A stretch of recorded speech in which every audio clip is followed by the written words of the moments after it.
Y'all gonna make me lose my mind up in here. We're gonna talk about Black excellence and burnout.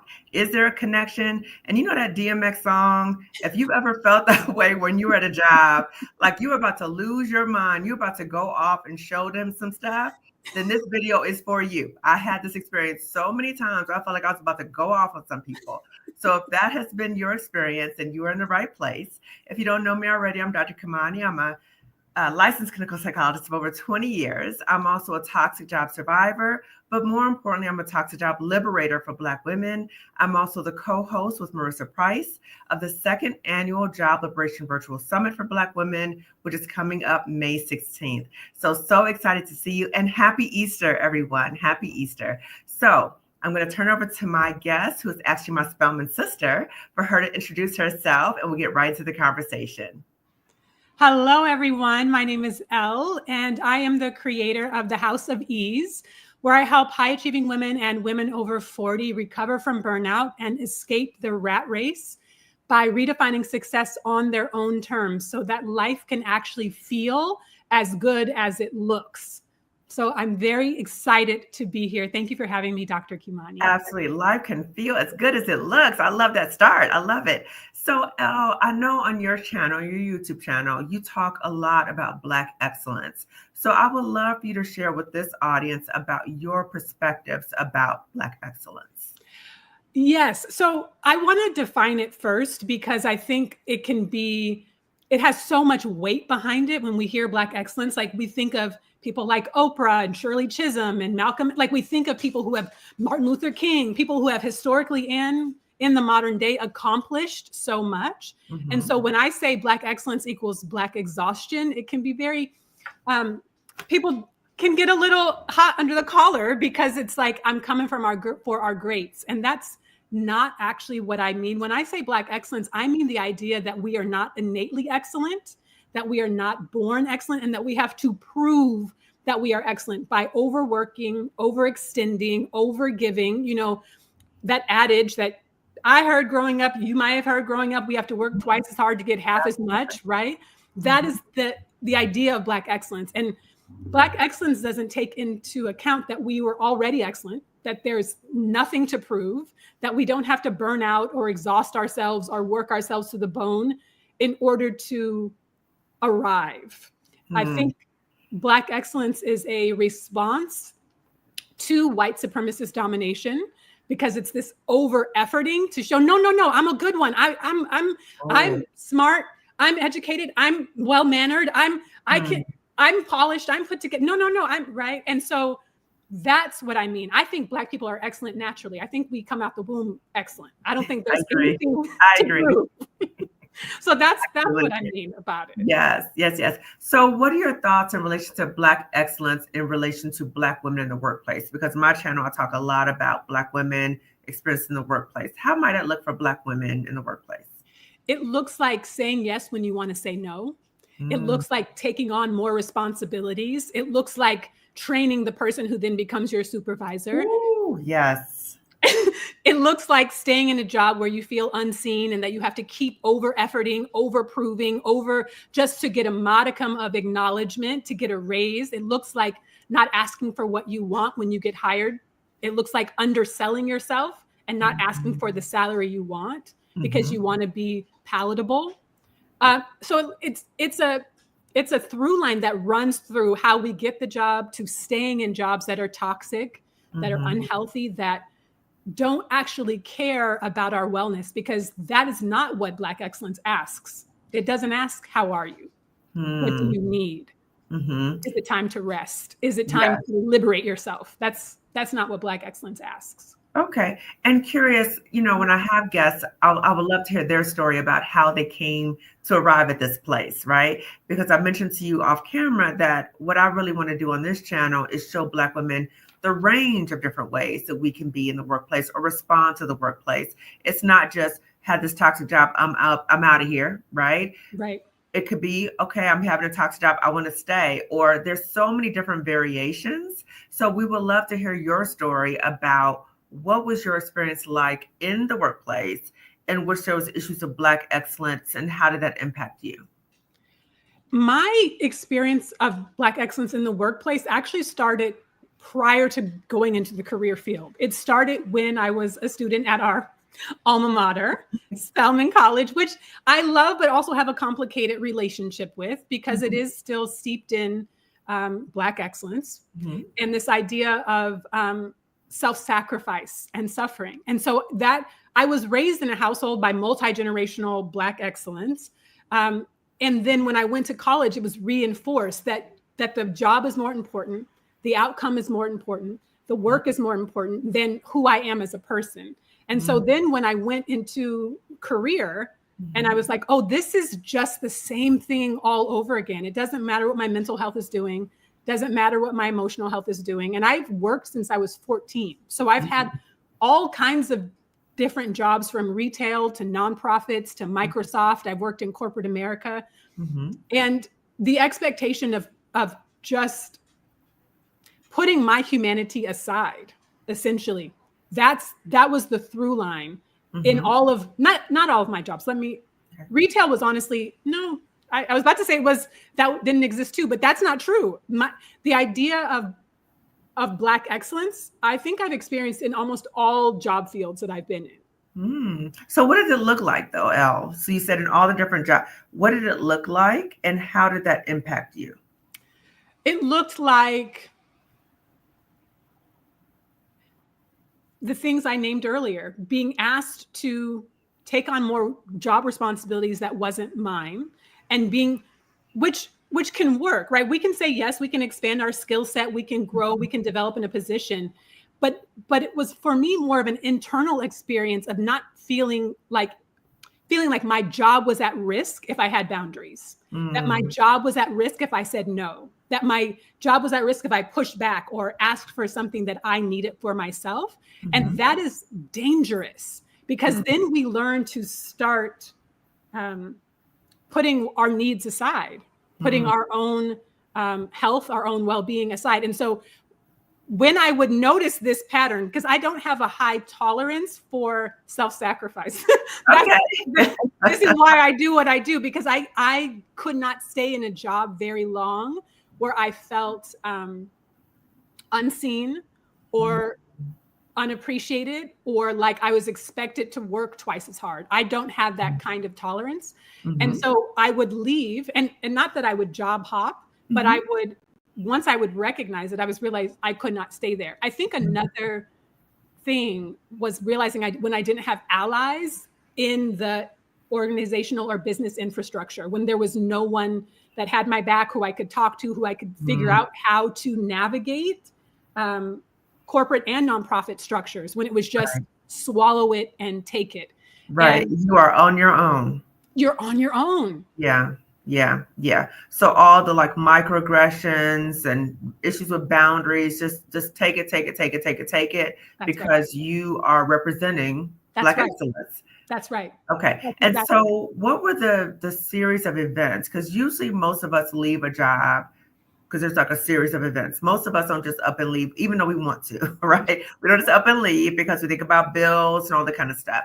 So can you share with us, what were the progression of events that contributed to you saying goodbye to that way of working and embracing a different way of working?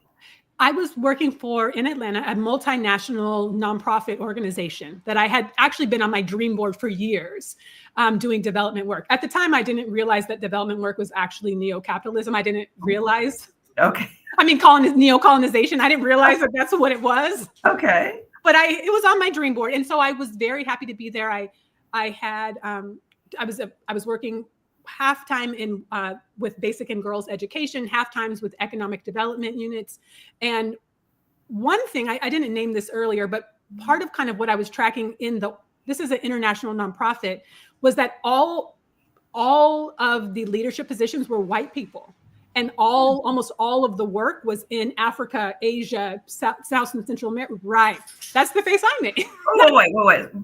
Pause. Okay. Just for a moment. I just want to just reflect what you just said. Okay. So this is the organization in Atlanta. Yes. We know the demographics of Atlanta.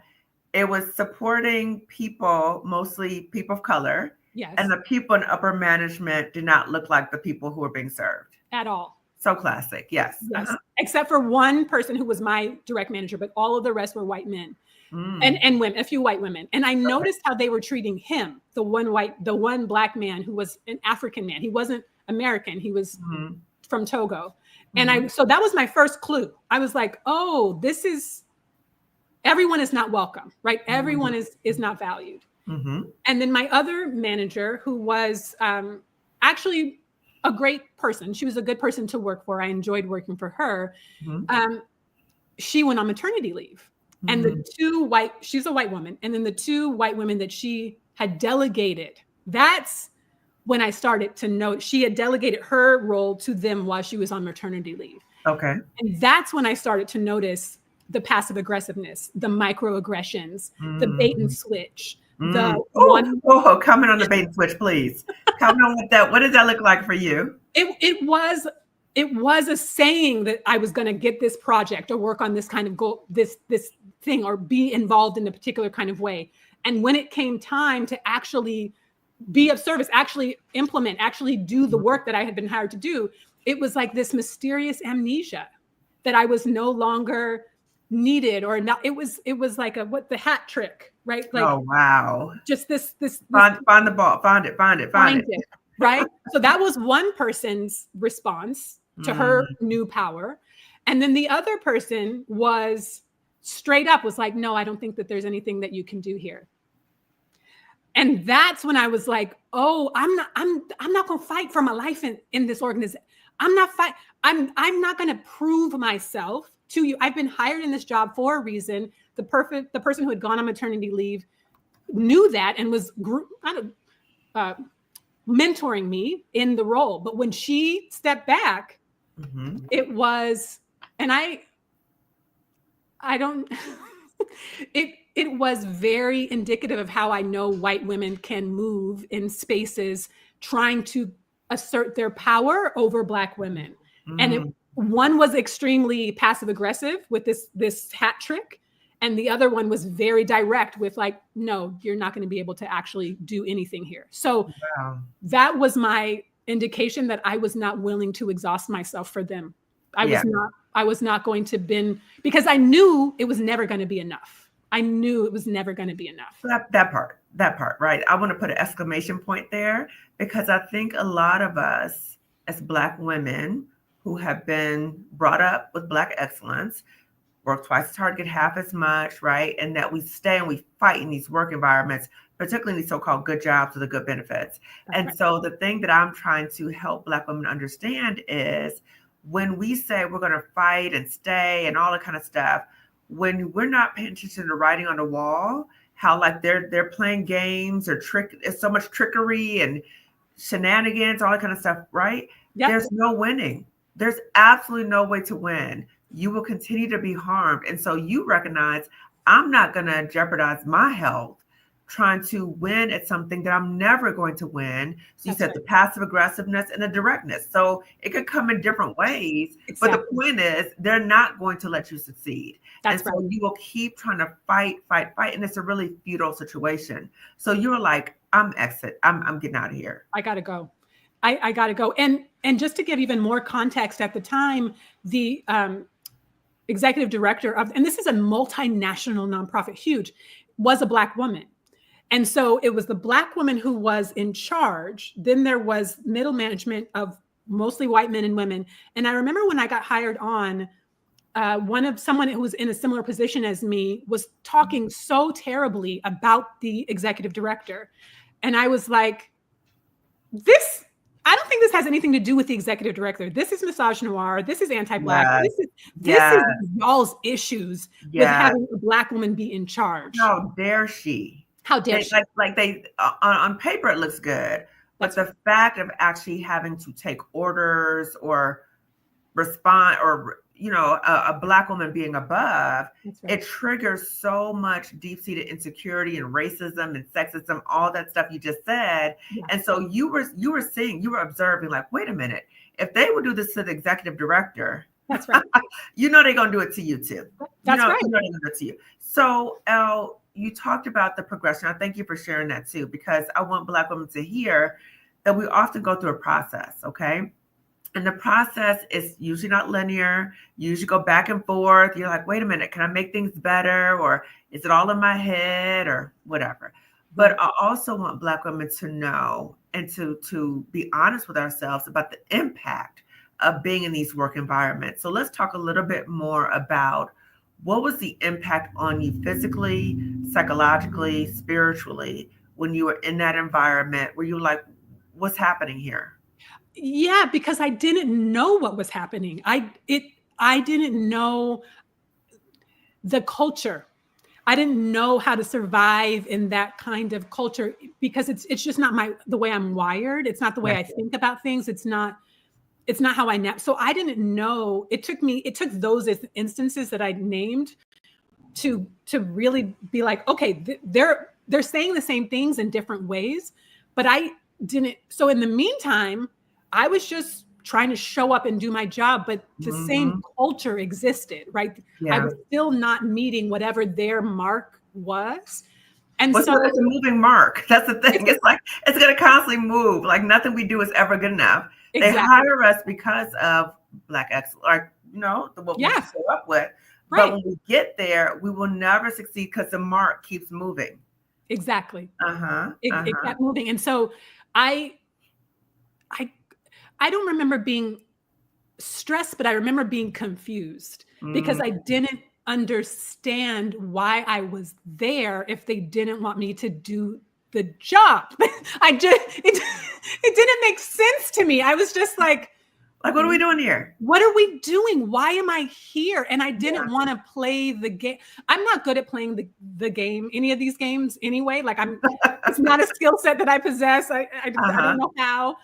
So I was confused, and that one ally that I had is the one who went on maternity leave.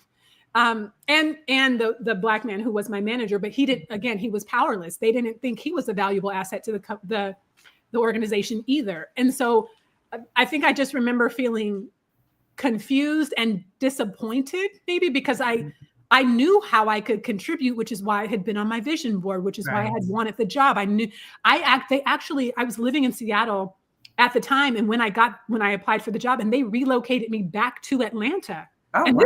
This is when they had relocation packages with flights and paid for my first month of rent and got me a rental car. I mean, so I was like, y'all are rolling out the red carpet. But then when I arrive, it seems like you don't really want to hear what I have to say. You don't want to really give me the tools to do what I need to do. Exactly. Right.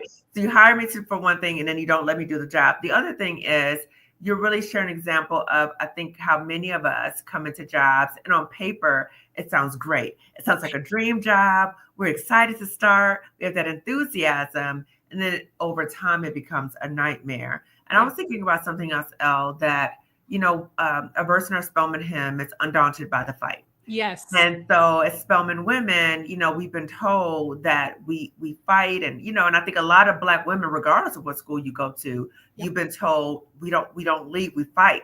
And so I hear so many Black women say that they're going to stay and they're going to fight, and I see the toll that it takes on them. But it sounds like you really prioritize your own health. So was there any fear involved in that? Because that's a lot of things that keeps Black women in these environments, is that we're so scared about, I got bills to pay, what am I going to do about my health insurance, my retirement? Oh my God, let me just stay here. So fear is not very active for me, for better or worse. I have made big choices and taken big leaps and made big swings because of that. And it has its pluses and balance and minuses, right? It has its benefits and challenges. So fear was not very active for me. The relationship I was in at the time could take care of the fundamental bills. So that wasn't active. And I knew that I could always go back to retail, which is actually what I ended up doing, which wasn't a fear, but I was like, I did not want to be at Lenox Square Mall.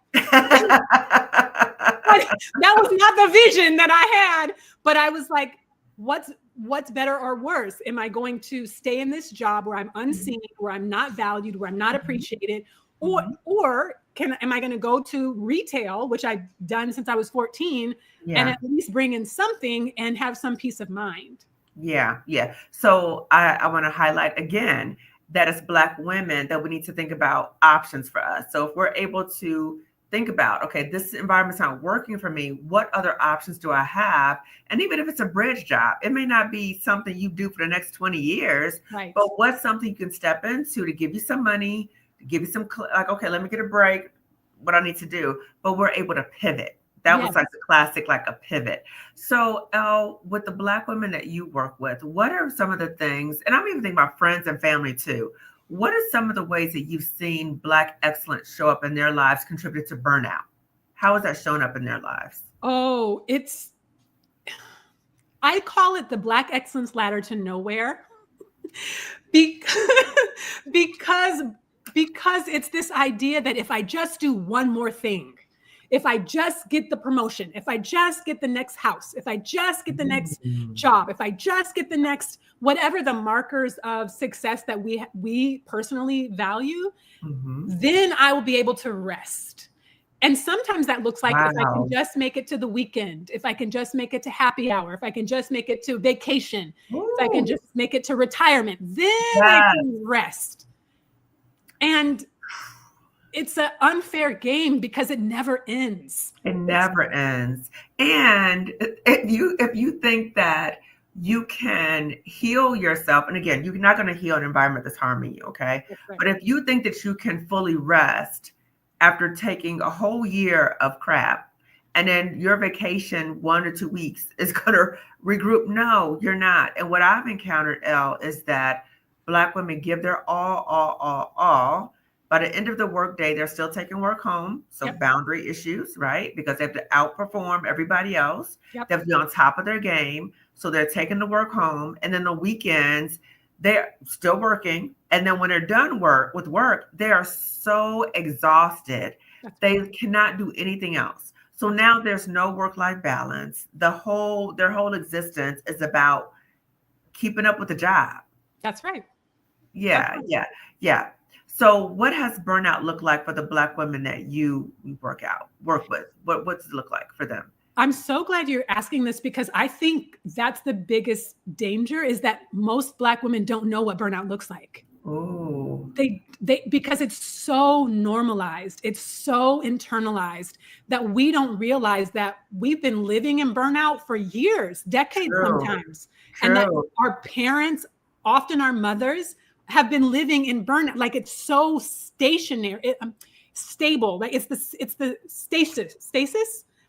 status It's a quo. model of existence. That's it. Yes. That's it. So we don't even recognize it because we're just like, well, of course I have to, right? Like when we, so I want to just name that first, right? Like so the idea of burnout is such a like, one, I think they think white people do it, right? Like I think we think that that's a problem over there. It's not something that we do. And then I hate to say it this way, but I think when we do, I think there's this subconscious belief that we're weak, right? Like That is true. there's something wrong with us if we acknowledge burnout.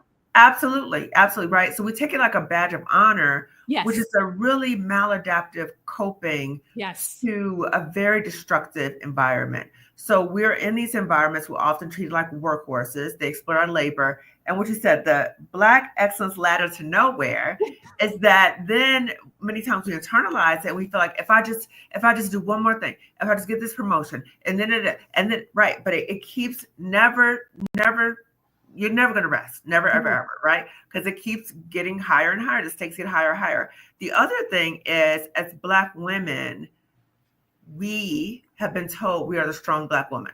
That's right. And when people say, oh my God, they used to say that to me all the time at the old job, right?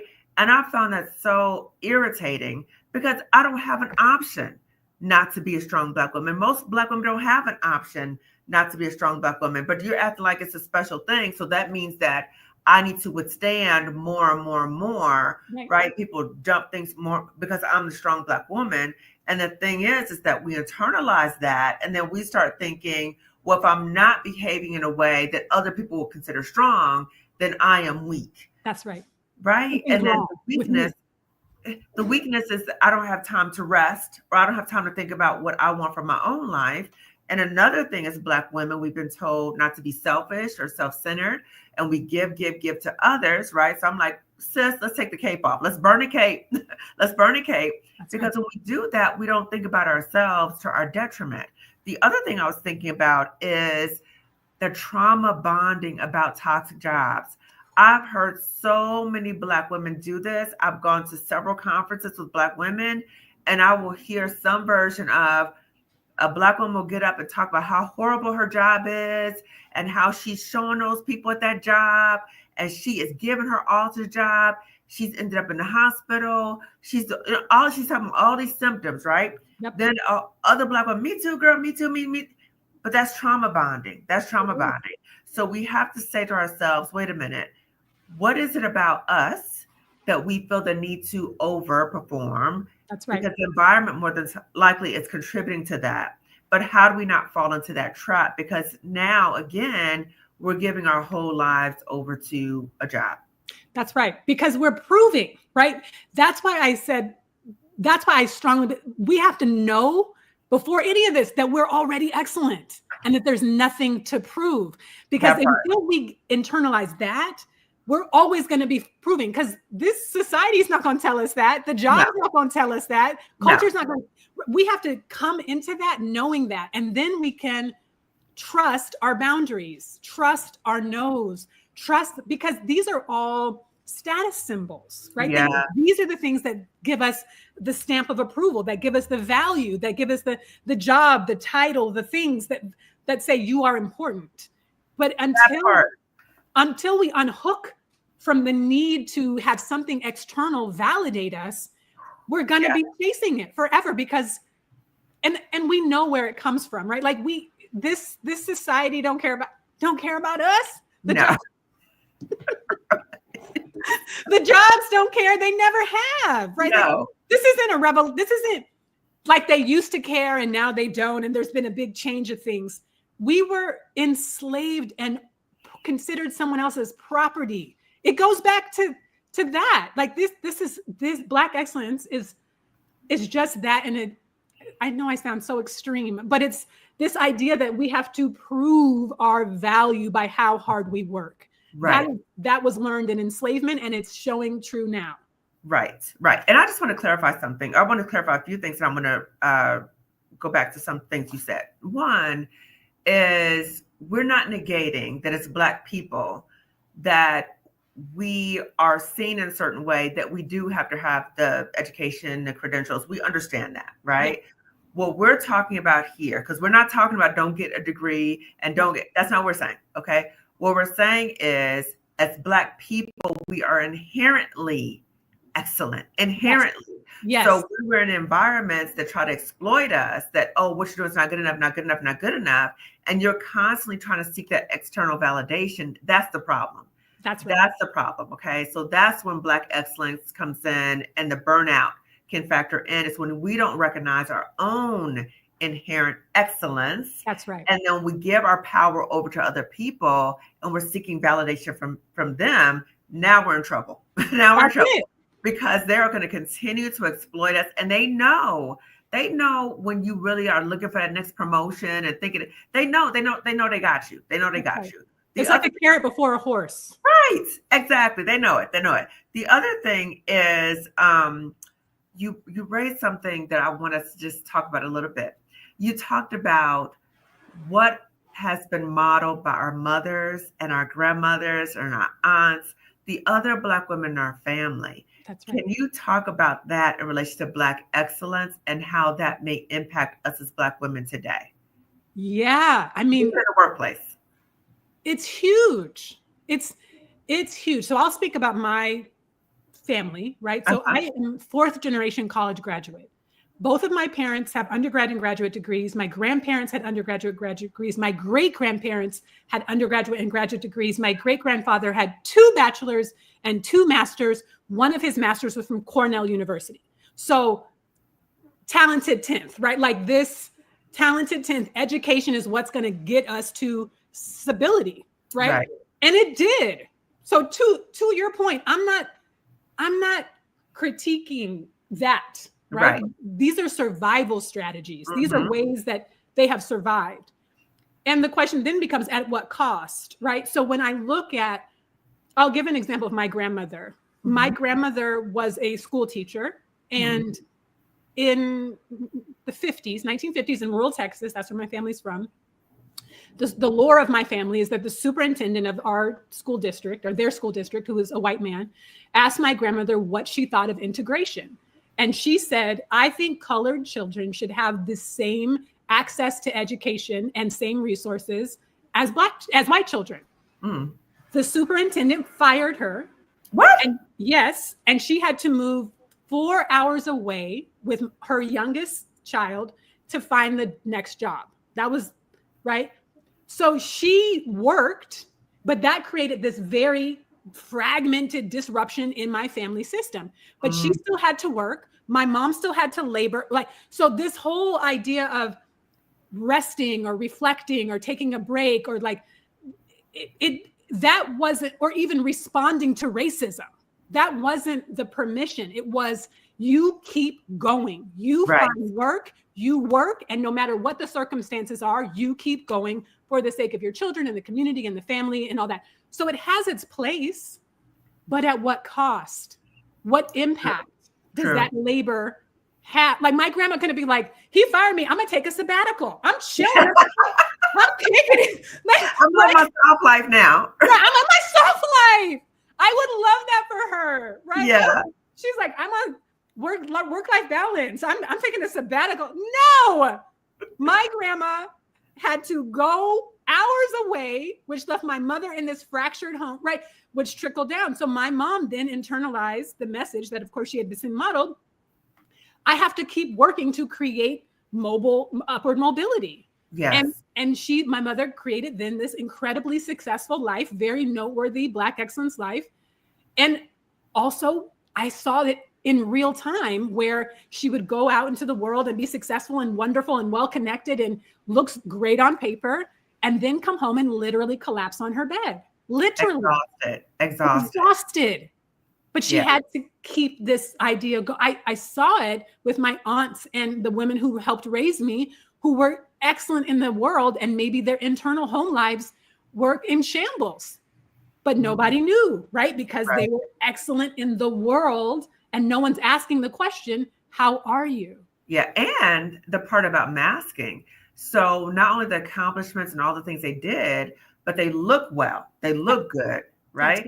So they're masking to make it seem like everything's okay. That's exhausting too.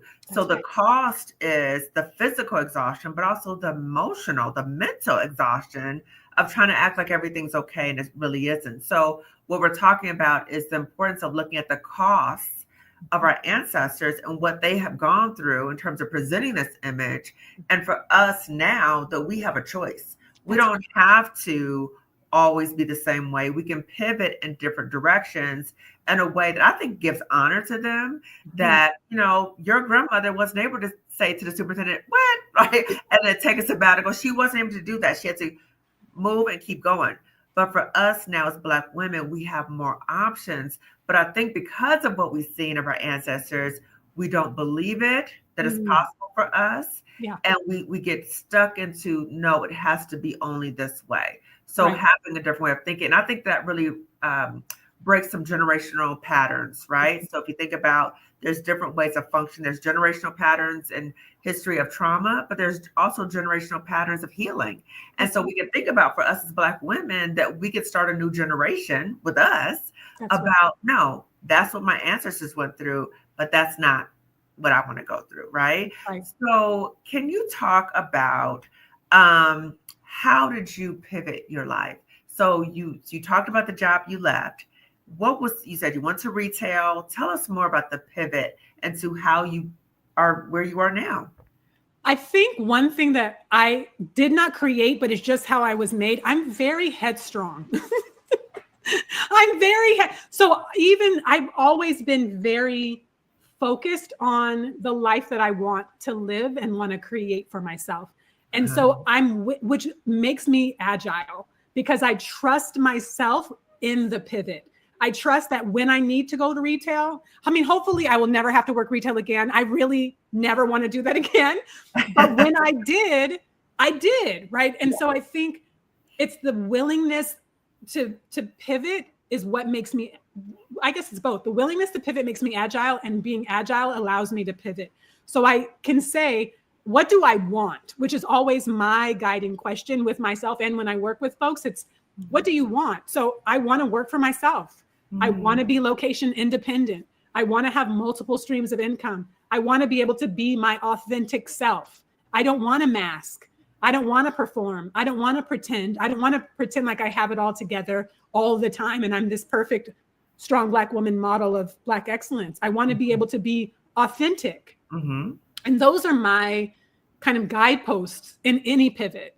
So, so that means, yeah, if I need to, as we were talking about, be a dog walker, so that I can bring in extra funds, I'm willing to do that because it's a helpful stream of income. If I want to do other things, because it doesn't affect my big vision, which is moving abroad again, having my own income, working for myself, being my own boss.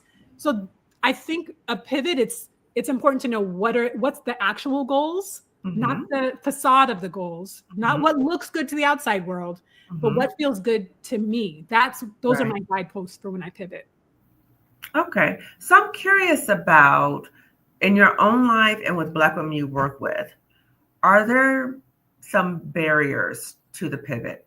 I'm thinking about particularly family members, right? So family members who may not understand, why are you leaving this job? What are you doing? Do you not have anything lined up? What's happening here? So can you speak to those barriers, what they might be for you and or other Black women that you work with, and how to address those barriers? Yeah, I think it's gently is the way that I start that answer. I used to have an offering. Well, I still have it, but it's transformed. But I have an offering where women would come and work with me in person for 3 days, and it's like 5-star treatment at the hotel, and then we would do like deep one-on-one transformational work and strategizing. And I'm thinking about 2 Black women clients that I had, don't know each other, who came completely separate from each other, different weekends, because this is a one-on-one work that we do. One was a medical doctor and one was a college professor, PhD. Both of them lied to the people at home about where they were going and what they were doing. Wow. One of them lied to her grown husband. Women. Grown women. Career women. Wow. Career, like these grown women, right? One was married and she told her husband she was going to a conference. The other was unmarried and told her family she was going to something else, but not naming, I'm investing in myself. I'm going to figure out what I want to do with my life. I'm going to really recalibrate my own energy and vision and get focused. I'm investing in myself. I'm going to be they made up totally different story. Wow. Which I didn't know until they arrived, right? And we worked on that together, in the work. So when you name barriers, it has to be gentle, because there are these systems that are upholding the facade, right? Like the family systems, the romantic relationships, the job systems that are holding the expectation. And I think there's a lot of fear that if I shift, everything's going to collapse.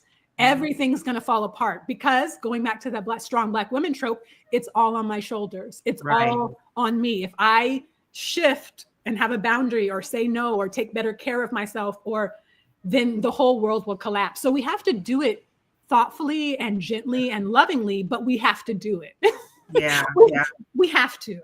Wow. So they were concerned about how people in their family were going to respond to them taking time for themselves to center themselves, right? And I think that ties into, again, as Black women, we've been told when we center ourselves, we're being selfish. Can you speak to that? Because I hear that way too much. I embrace the word selfish. I do. I just okay, fine. I love myself. I'm going to take good care of myself. If that is how we are defining selfish, fine. Okay, fine. What's next? Because then it's like, if I don't, what is the cost? If I don't, then we're going to be like, our ancestors and many of our elders who are unwell physically, exhausted, they may have outlived their husbands if they had one, who are now taking care of maybe raising grandkids. And still the question becomes, who is taking care of you? How are you? Right? So at what point do we give ourselves permission to be selfish? At what point do we give ourselves permission? Because I think the hope is that if we don't, someone will eventually take the charge, right? Someone will eventually say, I got you, big mama. I got you, grandma. I got you, auntie. And that may or may not ever come. And so unless we learn how to do it for ourselves, then we're just making ourselves sacrificial lambs, and martyrs. Yeah. So can you share with the audience, what does your life look like now? So now that you pivoted, what does your life look like? Because now you're living life on your own terms. What does that look like? I think most Black women can't even envision what that is. So they're like, what does that look like? It's, what does it look like? I have my business called House of Ease, which I love, where I help high achieving women recover from burnout and create their lives that they desire on their own terms. And it's really a blessing. It's a gift. I've been doing this work actually for over 20 years. And it's not that it comes without its own set of complications. So I don't want to sell this Shangri-La, right? Because it's its own. Being in charge means I have to make decisions for myself. I get to work and create the vision and the desire that I want. But the best part of it is I get to do it myself.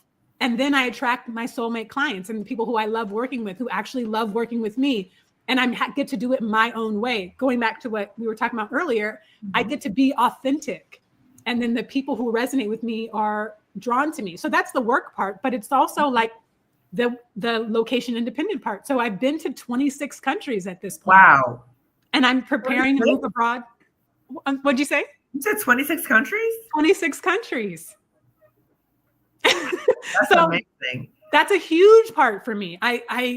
I love traveling abroad. I love living abroad. And because my work is remote and I work for myself, I can be anywhere in the world. The last time I was living abroad was 2022 in Rwanda. And I was in Rwanda for almost a year. And I came back because I had a medical emergency, but I'm preparing to move abroad again in the next few months to either Thailand or Vietnam. I haven't figured out which one yet. So that's what my life looks like, getting to decide for myself, what does success look like for me on my terms? It's not about external markers. It's not about external validation. It's like my soul comes alive when I'm in the world, not in Seattle, Washington, where I currently am. Yes. And I think on your channel, because I was watching a number of videos on your channel, I think you said something about reaching a certain age and giving yourself permission, no matter what our age is. Because I think sometimes for Black women that we have this locked in perception that once I get this age, then I have to stay put. I have to get my retirement together. I have to do all these things. So can you talk about us giving ourselves permission, and how did you give yourself permission? It doesn't matter what age we are. Yeah, I'll be 46 in 2 weeks. And I think part of that is unhooking from the idea of age. Like for me, my life is very specific. Like I'm not married. I don't have kids. And I think that is a distinction from people who do have kids or want kids. That is not my calling. Motherhood is not my calling. Right. So I get to make up my own rules around what that means for me. But I would invite the Black women who are watching this to make up your own rules anyway. Like even I have a friend a classmate from Spelman, we lived right next door to each other. And she is also a very unconventional woman, a very unconventional Spelman alum. She did go to law school after Spelman, but she didn't finish. And she's a mother of 7. She and her partner have been together since we were at Spelman. And 6 of her 7 children, as an example, she free birthed at home in Hawaii, right? Wow. And the first of her children, she birthed at a birthing center with a midwife. So, and they're all unschooled. Now, which means they just, don't let me, I don't know, I don't want to misdefine unschooled, But my understanding is that they learn from the world and from life itself, not in a classroom. Okay. So that's one perhaps extreme example of what making life according to your own rules, your own way can look like, right? Right. But for someone else who may not want to be giving birth to children unassisted at home, that may not be the thing that you're doing. But it's like the question becomes, what do you want, right? What do you want for yourself? What do you want for your partnership? What do you want for your work? How do you want to be in the world? What do you want motherhood to feel like for you? Then that gets to be the guiding light, as opposed to how's it going to look? What are people going to think? Yeah. All that external. I'm so don't care about what other people think about me or my life. Like it's not on my radar. And so and it never has been. I think that's my nature. But for those who are like unlearning that, it's the question I encourage everybody to start with: what do I want? And a lot of Black women don't know. We don't know. And you know what's so sad too is not only do we not know, because we feel that if I've gone to college and I have this degree and I got this job, I got to just stay here. I'm going to promote as far as it goes, but not even knowing what else does this mean outside of the job. And then for our lives, again, I think once we get past a certain age, it's, I got responsibilities. I got this. I can't even think about what I want. So what we're saying is it doesn't matter what age, it doesn't matter your responsibilities. Also take some time to center on what it is that you want in your life. The other thing that I heard you say that I wanted to talk a little bit about is, what will other people think? I think that's a huge issue that keeps people in these situations, let's say a toxic job or situations that don't serve them, because of concerns about what they think other people are going to think about them. Kim, what is your perspective on that? Well, it goes back to what you were naming earlier about the status symbols, the position, the title, the role, like the car, the house, and it's different for every kind of pocket of community, right? It may look different at church than it does at the Jack. And I'm saying Jack and Jill, but I was in Jack and Jill. This is not shade, right? Like, I'm just saying the truth. Right? That's also a status symbol, right? Like these are all status symbols. So and the status matters to other people, right? So it's really, I know that when I say I don't care about what other people think, and I really don't, that may sound so extreme or so like out of reach for some people. So it just goes back to, what do you care about? And then why? Because even if we can't get to what yet, and it could be, someone could be like, I care about my kids being the first cello in the kids orchestra or whatever. Like, then the question has to be, but why? Well, why? Why? The why. Yes. Explore that, right? So if there's a Black woman watching this discussion right now, and she can resonate with anything we talked about, and she says, oh my gosh, I really want to pivot. But I'm terrified. I'm scared. I got bills to pay. There's so much chaos and confusion in this country, in the world. I don't know what to do. I just feel stuck. What words of wisdom could you offer to her? Well, honor that. That's the first part. Like, honor that. The model of Black excellence and the strong Black woman teach us to like pretend that doesn't exist. True. So we're not going to be like, no, it doesn't matter. No, it matters. You feel stuck. Good.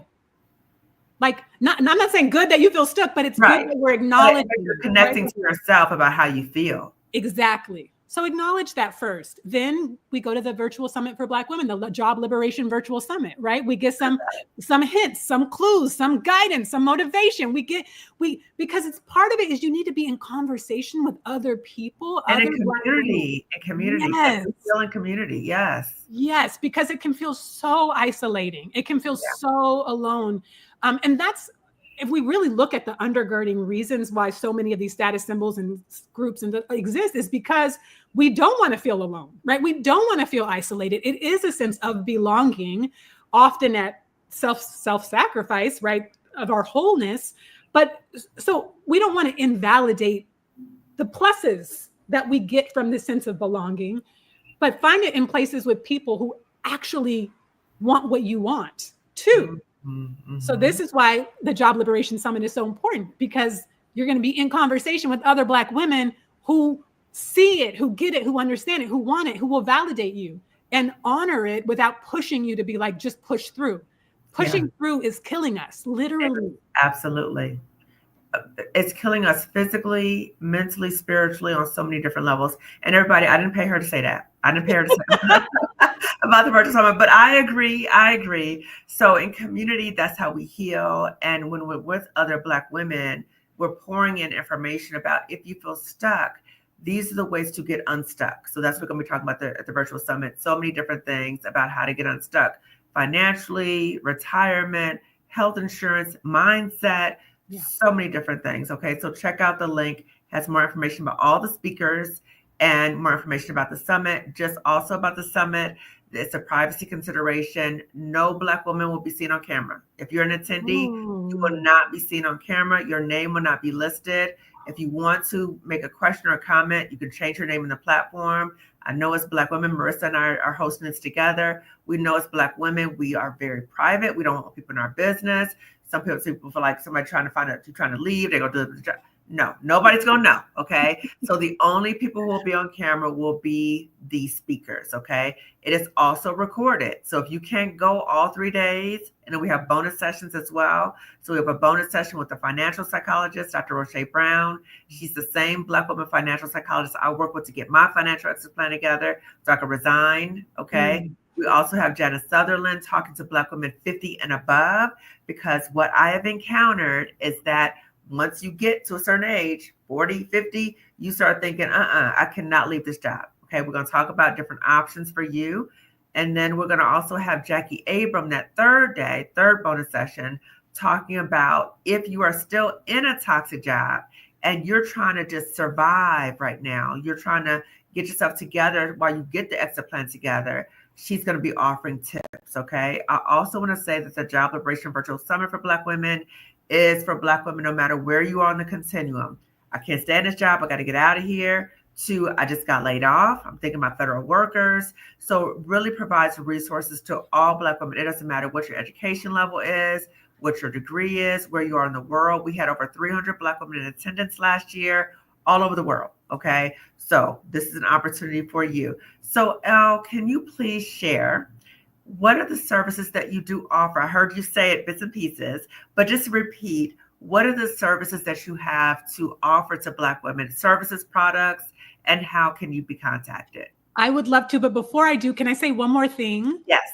I want to go back to the age thing, because when you were sharing about the Job Liberation Virtual Summit, something for Black women, something that also came to mind was, I think people think it's too late, that they just have to bite the bullet and stick it out until whatever, retirement, or until retirement, my kid graduates, I'm so close, I'm vested. Yeah, all those things. Yes.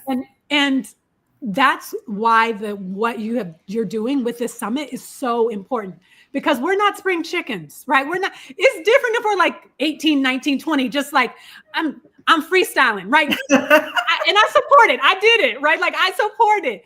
But when we're actually into adulthood, is solidly into middle age and beyond, we need structure. We need people who know the road, who've done it before, who can give us guidance to still do it in an authentic to us way, right? Like not the corporate traditional linear way, but who are the experts that you named, who can say, let's do it. Let's look at the truth. Let's look at the numbers. Let's figure out how to do it. Not about, you don't have to stay where you are just because you're 47 or 55 or 63. You don't have to stay there, but you do need experts who know what they're doing. And so, okay, I just wanted to. I appreciate that other plug, right? So yeah, no matter where you are, and I want Black women to know, this is why I started my channel, actually, because we're both in Stephanie Perry's YouTube Success Society. Yeah. So when I started my YouTube channel, it was because of Stephanie's challenge. So I was in her YouTube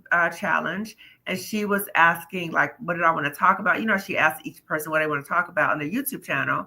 And before I was on IG talking about toxic jobs, because I was in a toxic job and I was trying to get out my system because I was like, they're trying to humiliate me. And I was like, I'm gonna get louder. I'm gonna get on Instagram, right? I'm gonna talk about my experiences. And I'm starting interviewing Black women. But then when I started talking to Stephanie, I said, you know what? I think I want to talk about Black women toxic jobs on YouTube. She's like, do it, do it, do it. Right. And so the more I've talked about it, the more Black women have reached out to me around the world. And what is, I guess, fills me up, but it's also heartbreaking for me, is how many Black women around the world have the same experience. Like the parallels are unbelievable about these toxic jobs. So one, I want Black women to know we're not alone in having these experiences. Number two, I want us to know that we have resources and we have options and we can pivot, right? So many times we think that, oh my God, I'm stuck. No, no, no, no. You might feel stuck. You might feel stuck. But what are the things that you can do to help you get unstuck? And when you feel the fear, then what are you going to do to walk through the fear? One of the ways to walk through the fear is to be in a community of other Black women who are uplifting you so you feel less overwhelmed. Okay. So back to you, Elle, in terms of services that you offer. Thank you. I'm glad but that was an important to name. That was absolutely. Absolutely. So I have a couple of different ways that we can work together. One is just a one-on-one call called the Alignment Hour, where we talk about what's stuck, like what is keeping you from living what you want? What's the vision? What do you want to move towards? Just really touching on the foundational, fundamental first part of the journey. And it's just a 45-minute call to check in. And then I have a longer mentorship program called Success Reset, where we really take 3 months to recalibrate to your success in a way that doesn't burn you out, doesn't overwork you, doesn't exhaust you, and that is a fulfilling from your inside out with who you truly are and what you truly want for yourself and your life in a new and authentic and aligned way. Awesome. So what are the best ways to contact you, Elle? houseofease.com and HAUS of ease.com or l@houseofease.com. You can just send me a note and my YouTube channel. Actually. Yes. So that I think it's L: Empress of Ease. Yes, yes, yes. So I think I have all of her information in the description section of this video, so you can check it out later. Okay. And it's also up here on the screen. You see it right here next to her name. Okay. So I want to read the community chat because I want to give honor to our community here, our healing community here. If you are also interested in being a part of the Butterfly YouTube membership community for Black women, there's an option for that. It's only $2.99 a month.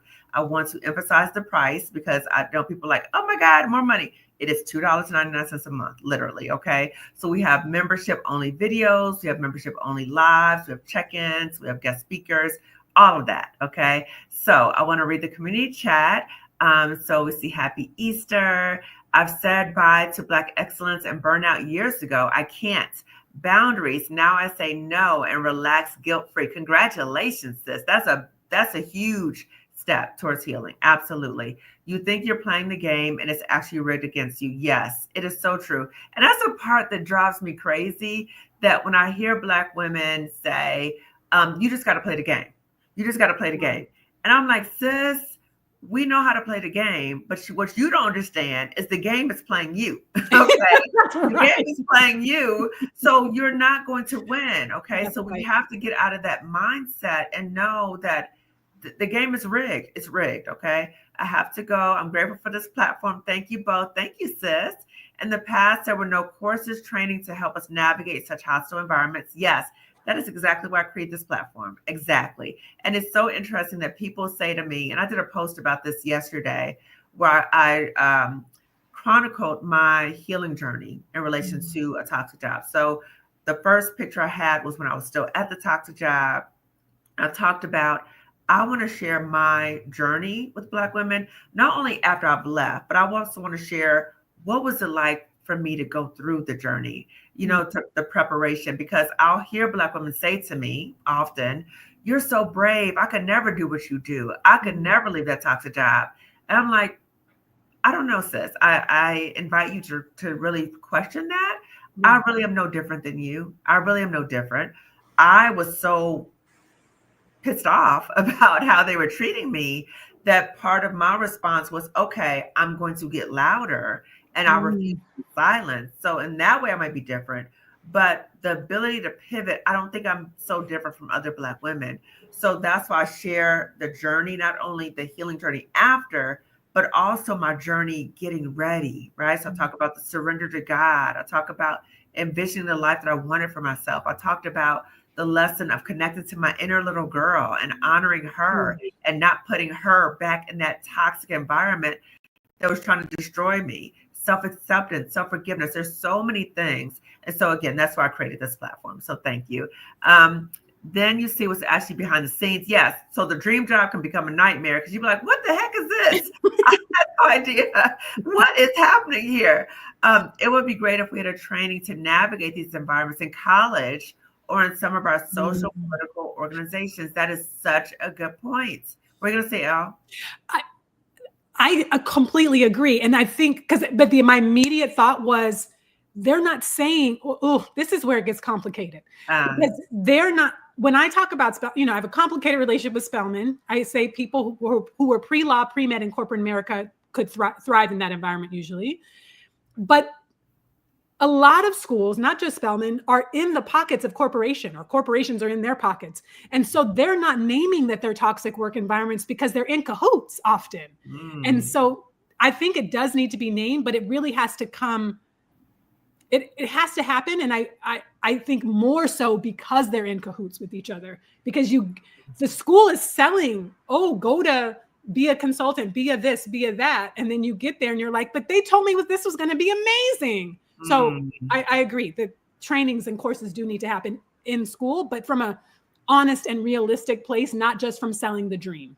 Yeah, and to that point, I think it actually needs to happen outside of institutions. Yes. Right? So that people can honestly share about these different things. That's something I actually was thinking about. I talked to Marissa about that too. But yes, really good point.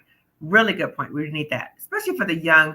Because I'm like, when I see young women, I'm like, oh, girl.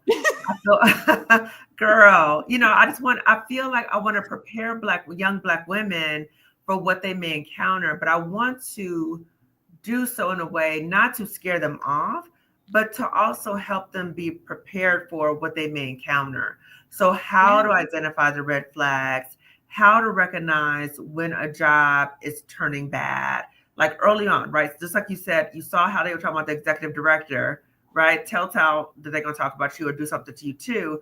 But also, how do we help young Black women to develop like the psychological armoring as we go into the workplace, right? Not only for older Black women, I think we've come to learn that over time, right? But for the younger Black women. And I just want to say too, I appreciate having a nuanced experience, at Spelman, because we all have different experiences. So my experience was very different, right? But something I did appreciate and love about Spelman is how much that cultural grounding as a Black woman and knowing our true history, right? Because when people try to make insinuations or anything like that, I'm like, what? Like, we are inherently grateful. What are you talking about, right? And so when that stuff was happening at the toxic job, I knew my worth.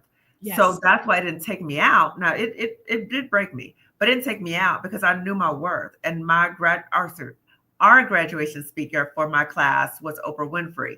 And she said, in life, people might try to treat you like a slave girl, but you remember you're a queen girl. And Elle, I cannot tell you how many times I've reflected on that, because when I was in that toxic job, they straight up treated me like I was a slave girl. Straight up, right? And so I knew, I was like, what? Like, what are you doing here? Like, I know my worth. What are you doing here? And so again, it's important for us to really know our inherent worth. So important, right? It is. And to find, because to your point, we all have different, and I'm going to speak about Spelman since we're both alum, but we have to find places, whether it's Spelman or other places, that honor and celebrate and recognize us, right? Yes. I have like I said, a complicated relationship with Spelman, but I love Spelman down. You know what I mean? Like, complicated, but because it loves Black women. Yes. And yes. I would not be who I am without Spelman College. I would not. And I'm forever grateful. That part, I would say going to Spelman was one of the best decisions I've ever made in my life, hands down. hands Yes. down. Okay. Let's see. I'm applying to get out. I want to transfer to another government position because I invested so much time and I'm up to retire from my pension in 5 years. But it's so bad at this point. I'm over it. Sis, I really hope you come to the summit. I really hope you come to the summit. Okay. Because it allows you an opportunity to really reflect on what your options are. And even if you choose to stay there, I think it's important to always have plan A, B, C, and D ready. Okay. So I really hope you come to the summit, sis.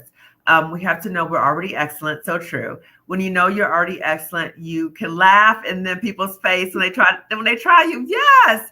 I, oh my God. So many times these fools, I'm gonna do a reaction video for my members after this because I don't want to take up too much time talking about my own toxic work experiences.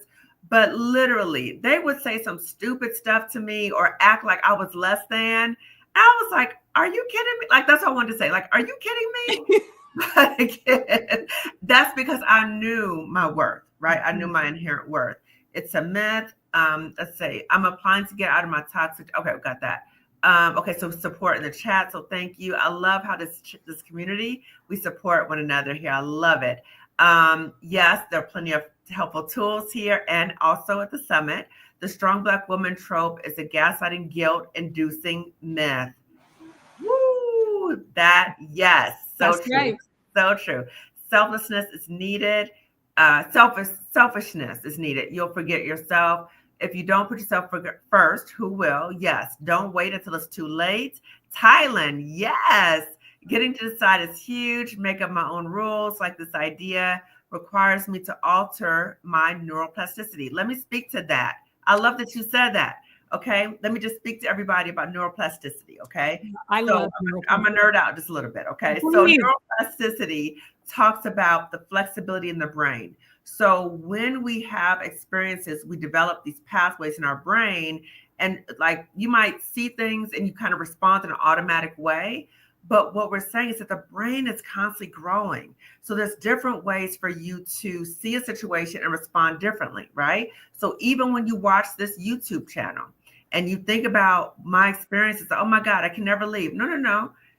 This is providing new information for you to say, okay, I'm in this situation. I don't like it. Let me look at what my options are. Your brain is constantly rewiring. Okay. The brain is growing, neuroplasticity, look it up. Okay. Elle, I love the way you think and how you're living your life. Isn't it beautiful? Yes. Community conversation is important. Thank you, Danielle. She's one of our channel members. This is a very empowering conversation. Thank you both. Thank you. That's so sweet. I love that. I love how we as Black women pour into one another. I love it. The 5-year gap to retirement was one of my concerns before I quit the toxic K through 12 job. I finally took a leap of faith after exit planning for 11 months. Congratulations. And Danielle, I interviewed her. She talked about leaving the nursing field. And there were so many parallels. I had to stop myself with Danielle because there were so many parallels because we both work for a school district. So I was like, oh my God, Danielle, I can't help myself. I can't help myself. Okay.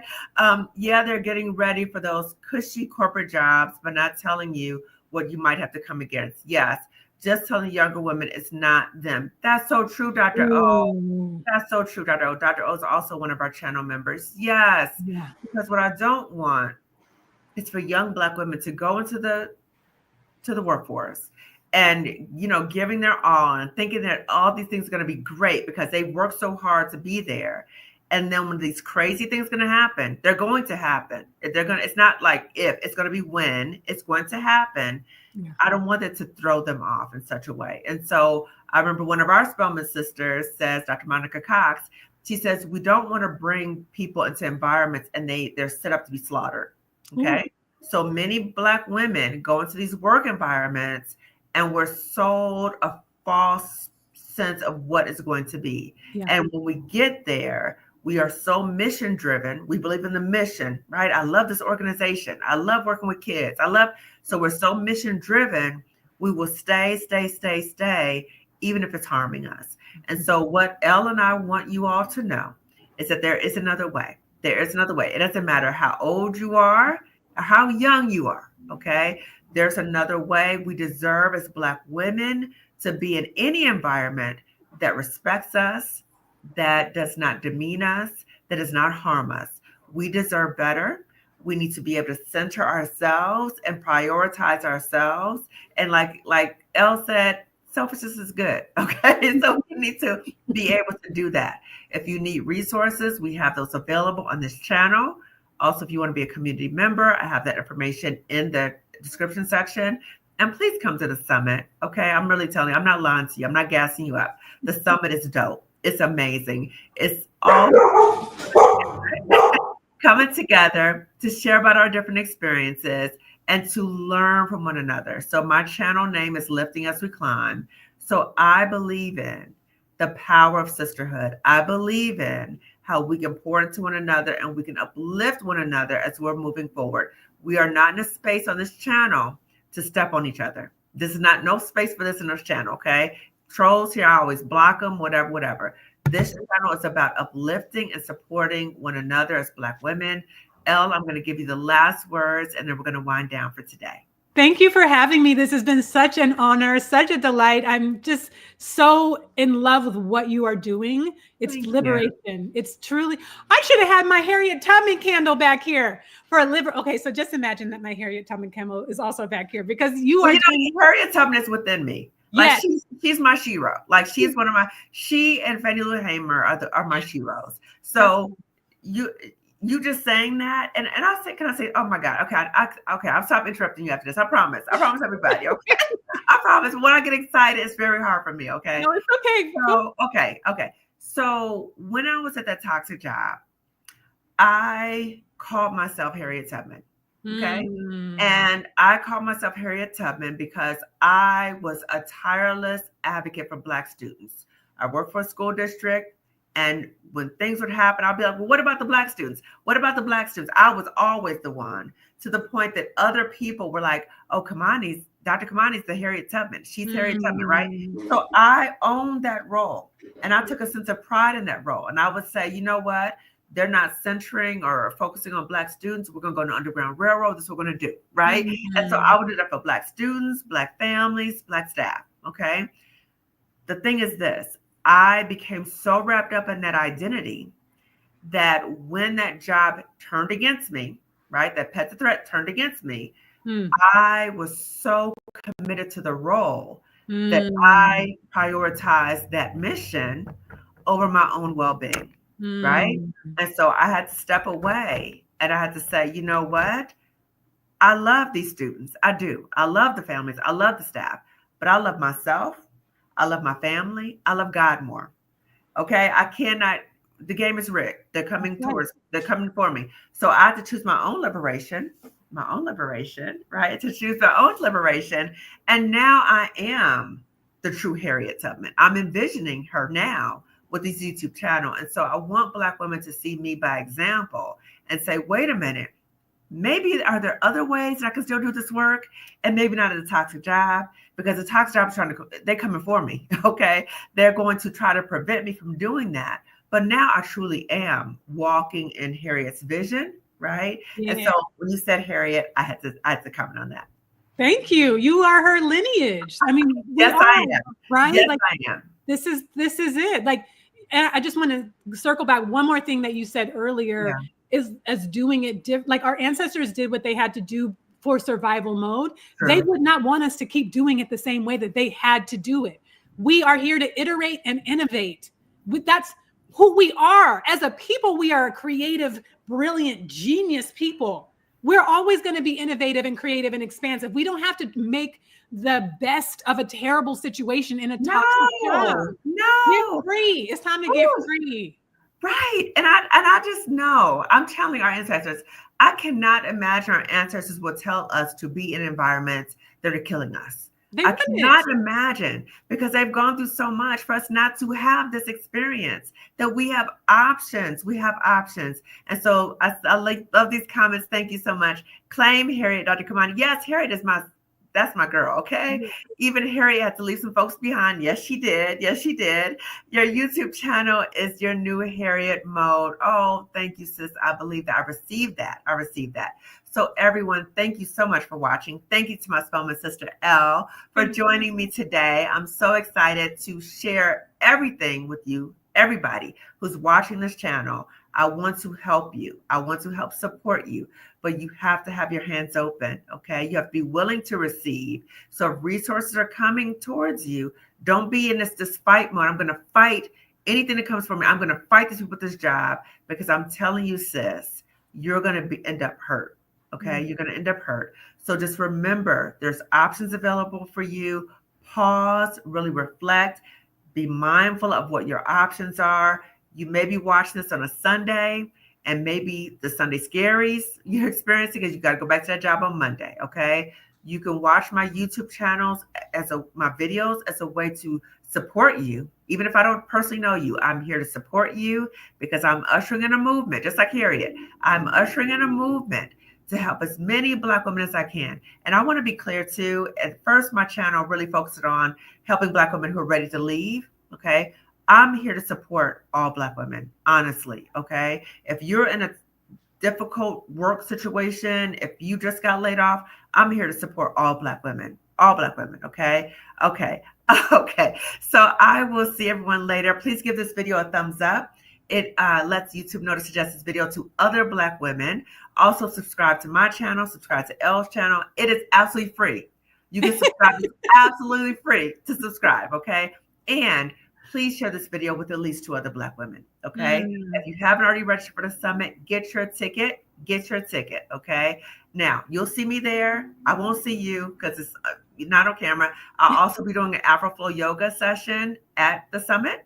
So come, sis, come on. We got to heal together, okay? Okay, so everyone, I will see you later. Take care. Bye. Bye.